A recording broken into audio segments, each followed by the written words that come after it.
પ્રણામ, મારી YouTube channel Joshi ધ્વનિમાં તમારું સ્વાગત છે।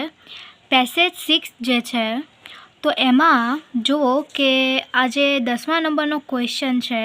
એની અંદર ABCD એમ કરીને આ વાક્ય છે ને આ વાક્ય પેરેગ્રાફમાં ક્યાં છે એ આપણે શોધીને લખવાના છે।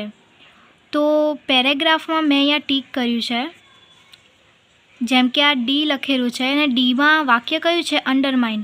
તો અંડરમાઇનમાં કયો જવાબ આવશે એ અહીંયા મેં અંડરલાઇન કરેલી છે। આખું આ ડી જે છે આખી અંડરલાઇન કરેલી છે। તો આ ડોટ સુધીનું આ જે આટલું વાક્ય છે ને એ તમારે ડી એટલે કે અંડરમાઇન જે ક્વેશ્ચન આપ્યો છે એમાં લખવાનું છે આ વાક્ય। હવે ધારો કે એ જે છે અહીંયા જુઓ, અહીંયા ડીમાં શું છે? અંડરમાઇન્ડ। તેમાં વાક્ય બનાવવાનું છે પણ આપણે પેરેગ્રાફમાં જોઈને જ લખવાનું છે। હવે એમાં શું છે કે ટુ બી બાઉન્ડ બાય, તો એ આમાં ક્યાં છે? તો જો અહીંયા એ લખેલું છે, પછી બી છે, સી છે, એ રીતે અહીંયા વાક્ય મેં ટીક કરેલા છે।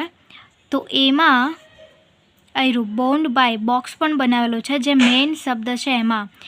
તો આવી રીતના આખું વાક્ય છે કે service as communities because they are bound by their oral epics।